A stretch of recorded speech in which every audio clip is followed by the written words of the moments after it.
Hey, everybody. Jay Niblick and Bryan Arzani again. Hey, Brian. What's up, Jay?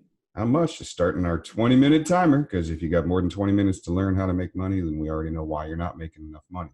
Yeah. 20 minutes. That's it. Then go Take a sell phone some call. shit, like we say. So we're in the middle of the profile series. So we're talking about taking intangible things that are causing problems at work and making them tangible. And this is one of the things that we see our consultants doing and other consultants out there very successfully. And it's one of the best ways to get into the business and figure out from a sales standpoint what's not working for the organization with regards to this person's not selling or this team's not getting along or blah blah blah.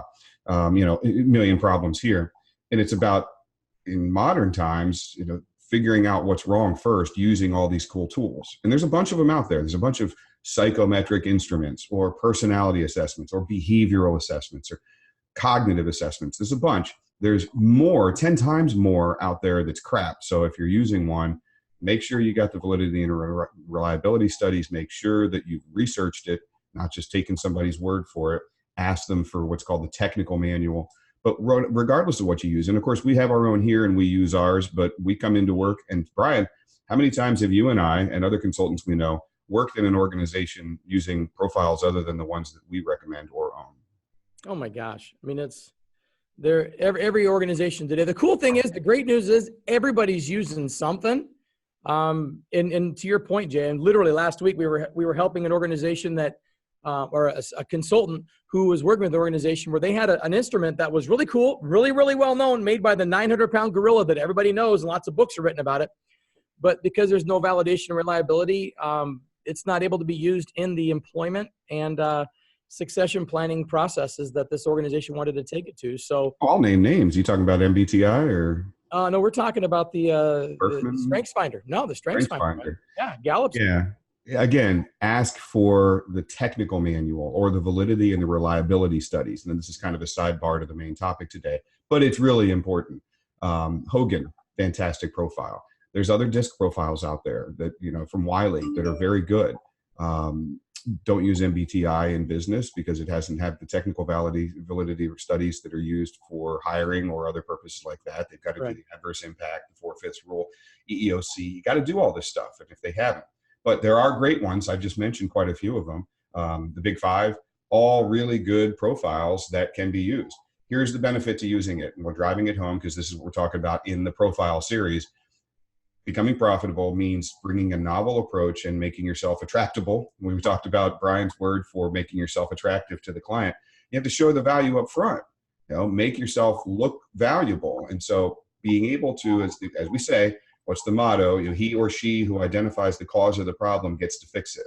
So you can go in on this door and try to throw up and show up and say, hey, I do sales training. And here's my clients see a 38% increase in sales. And I do this, and this is what I do. And I, and me. Or you can go in the other door and say, what's not working? Really? Your salespeople are not selling. Do you know why?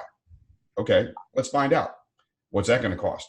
I don't charge anything. I'm like, let me give profiles to a bunch of your salespeople because my suspicion is a hypothetical cause, as we talk about in the diagnostic sales process that we teach, is it may not have some of the natural traits and talents that you need to see in great salespeople. So I don't know, let's find out. And you give them assessments to turn those intangible things that you can't see. You can try to see them, you can interview for them, but the only way you see them is in the results 6 months down the road. And it's a little late at that point. So you go in with the profiles. So we talked about DISC. We talked about our what, why, and how. What natural talents does a person have based on how they think and make decisions? That's what we're talking about today. That's one specific instrument based on the work of a Dr. Hartman. We talked about last week why you're motivated to use those talents. That's based on Dr. Spronger's work, and it's a separate instrument called the Values Index. And the one before that, 2 weeks ago, we talked about DISC Index, our version of DISC, and that's how people go about doing that. So when you can bring all three tools to bear, or any one, you may just use the attribute index we're going to talk about today, or just the values in the DISC, or you put the DISC plus as the DISC and the values together. You can do them all. You'll see in the report here, while Brian's telling us more about it, if you want to go full on into some major coaching role, this can create a 77-page report, or you can create a 22-page short report. So let me share this up, Brian, if you wanted to dive in on the attribute index or just anything else you were going to bring up. No, yeah, I think here's what's cool. I mean, and this is from my own personal journey. You know, I mean, I only operated from the position of what's going to be right for my client. And anybody that goes out like Jay talks about and speaks about you're going to fail to meet and identify and then earn the right to fix and serve. And so as I worked with just DISC, and again, these are 3 completely separate psychometric tools, never designed really to go together, but for convenience sake, you know, we've put them into one document, one PDF document under one little hyperlink. Back in the old days, I call them old days, you know, literally 10, 15 years ago, we had different links that would take you to different sites and you had to manage all this stuff. And oh man, oh my gosh. And those days, the latency between, you know, actually acquiring data to actually doing work with it was so tremendous, and the investment was just ridiculous. We end up not doing right by the client. So the cool thing about this attribute index, when I came into contact with this, when I learned about it, I spent time with DISC, right? We worked on, you know, organizational development, worked on recruitment with DISC. What we found is not all people who had these certain types of patterns were alike, right? Not all high I's or high D's or high S's. They were not all alike. And so then when I learned about the values and said, oh my gosh, the why, right? What's their personal engagement map? Why do they do what they do? What creates release in the job? That was great, but there was still this deficiency. When we got down into the what, I really truly said, oh my gosh, this is magic. And the strong desire I had to go and just understand from the client perspective, each individual, you know, what did this mean to them and how did it operate? It was such a game changer. And it is, if we didn't have this, Jay, I gotta be honest with you, I'd probably be a really, really crappy barista somewhere, or I don't even know. You'd be a kick-ass barista. Come on. You would dominate anything you do. Real quick, let me interject. We go what, why, and how, but in the order of the pages, notice this is where we're combining all 3 of them together. It starts with the how, DISC, but as Brian was describing it, this is the consciousness level. So the most superficial of these 3, in other words, my awareness of them superficially from a subconscious standpoint, not unconscious, that's when you're out cold, subconscious standpoint, below Freudian's conscious line, but still, I can see these. I'm somewhat able to observe my own behavior if I pay attention to it. Hard without a universal language to understand it, but I can see this.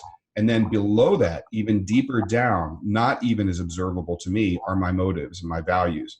So it literally stages like going down underground in a building in an elevator somewhere, as he was describing it. Then you're down to the values.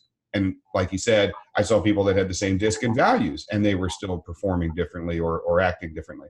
So now you're down, you know, ding, ding, you know, men's clothing. And we're on the 3rd floor here in the basement, and this is the attribute index. So go ahead, Brian, sorry, but I think it's important they understand that's where we've gotten to even one level deeper.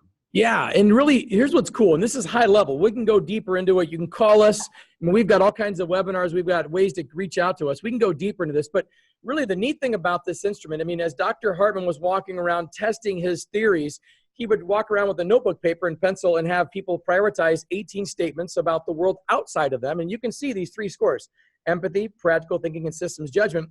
That's how we take information in about the world outside of us. And then he had 18 statements about how people process information about the world inside of them, the self-belief, role awareness, and self-direction. And so when we're getting down into that, you know, we've gotten out of that behavior piece, the motivator, in what order do they take information in? How much are they getting? And what's their bias, or what's their preference for that information? And so when you're dealing with a team, or you're dealing with a lack of performance, this right here, I can tell you, still some hands-on work that I get to do with you know, our consultants who are working with clients.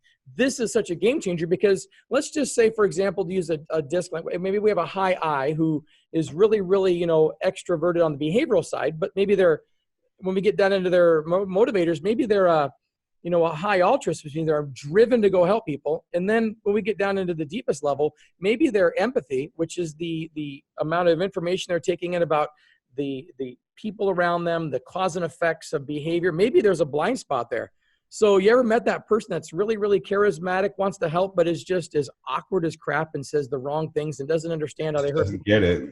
Just doesn't see it. Well, look, the whole purpose for these calls, and we can train, we do training on this all the time, is Brian's bringing up exactly what we want to talk about, which is what do we see symptomatically in the world around us that we need the profiles for. So DISC is great. The how, if the problem that they're experiencing is with the tasks, they're not detail oriented because their C is way down here. They're not super aggressive and decisive and fast paced, or they don't lead and take charge because they're a low D.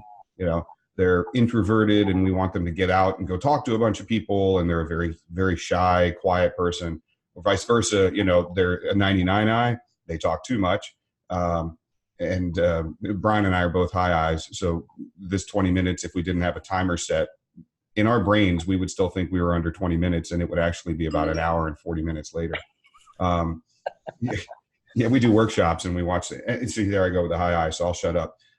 This is great if that's where the problem exists. You look at the symptoms, think like a physician. You look at the symptoms. We're trying to identify the cause by putting metrics in place, numbers, quantifying those intangible things, making them tangible.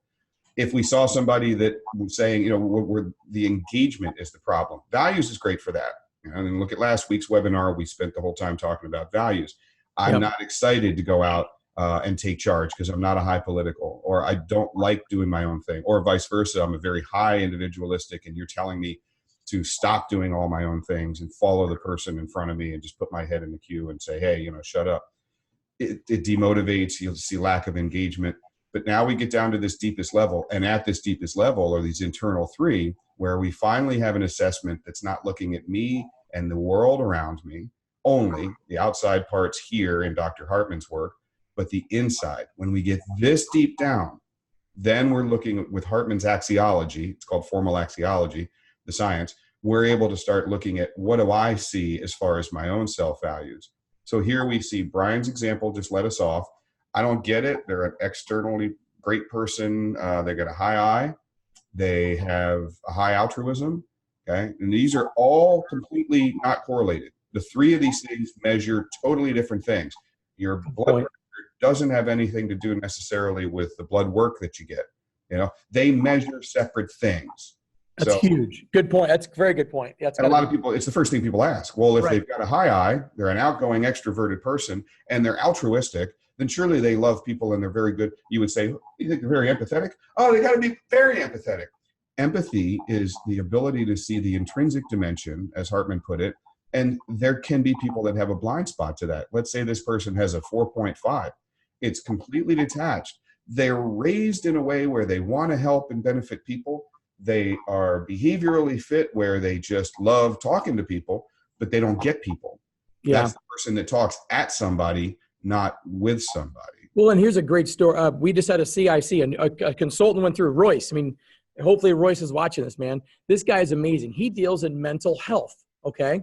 And he is an amazingly talented individual, very high altruist, but his empathy is very low, which means he's able to completely see that as a blind spot. And I said, Royce, explain this to me. He goes, I like people. I genuinely want to help them. I said, I get that. That's your value.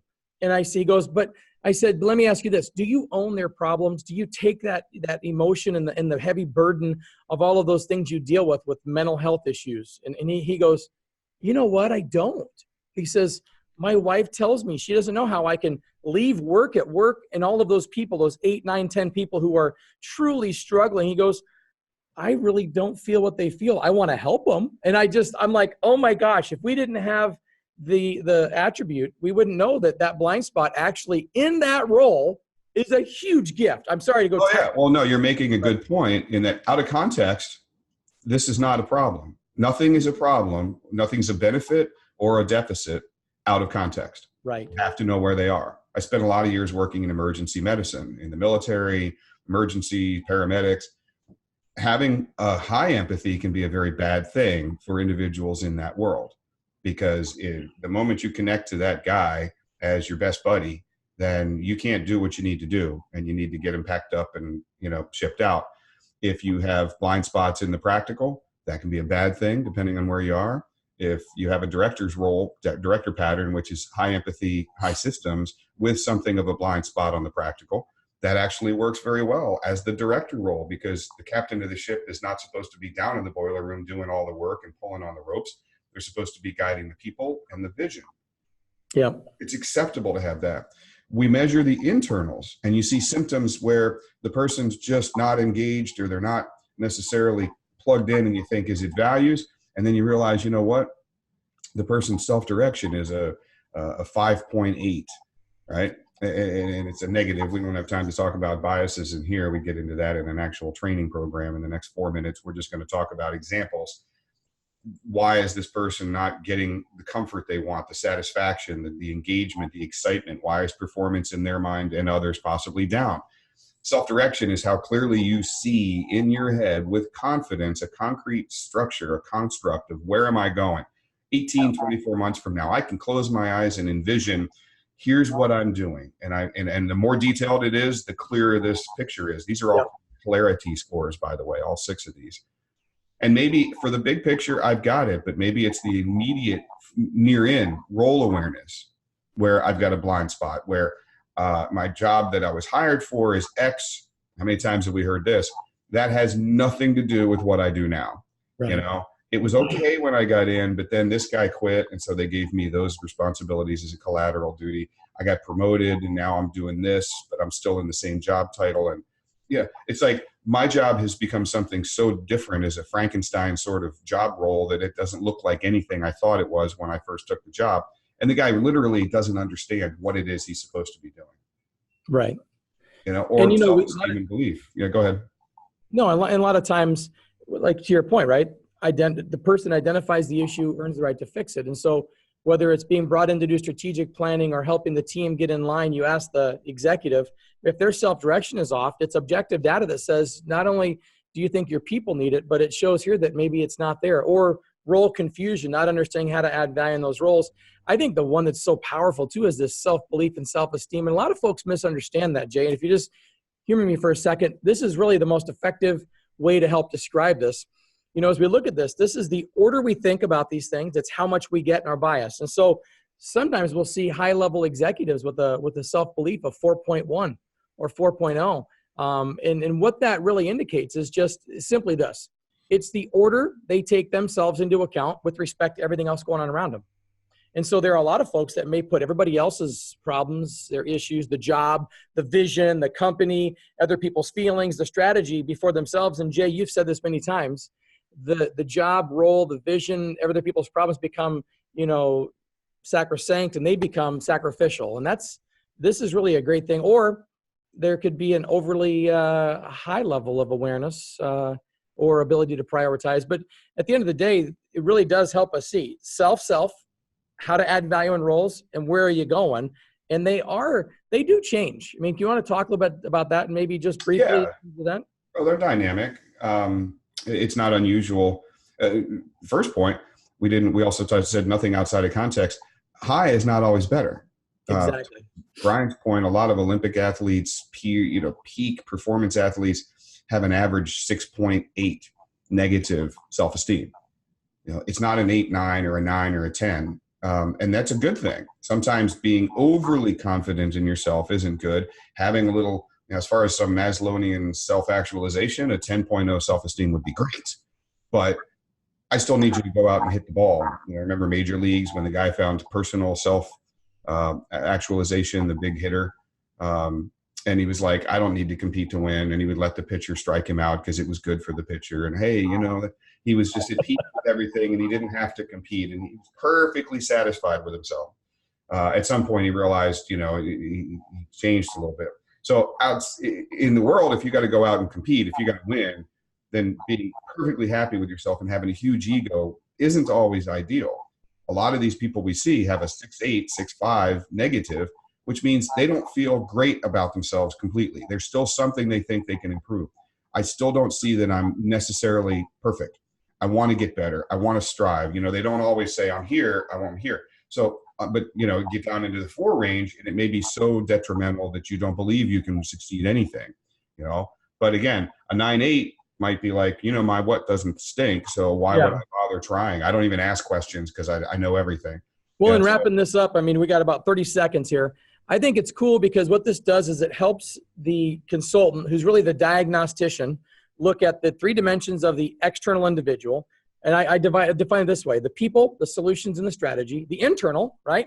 the vision, the role, and the self, and just gives us more objective data as we take that, like you said, Jay, into why am I motivated to use it, right? What engages me? And then how does the world observe me execute on the what and why of who I am? Yep. Guess what time it is, folks? Boom! Go sell some shit. Is that a first time ever, Jay? Nailed it. Later.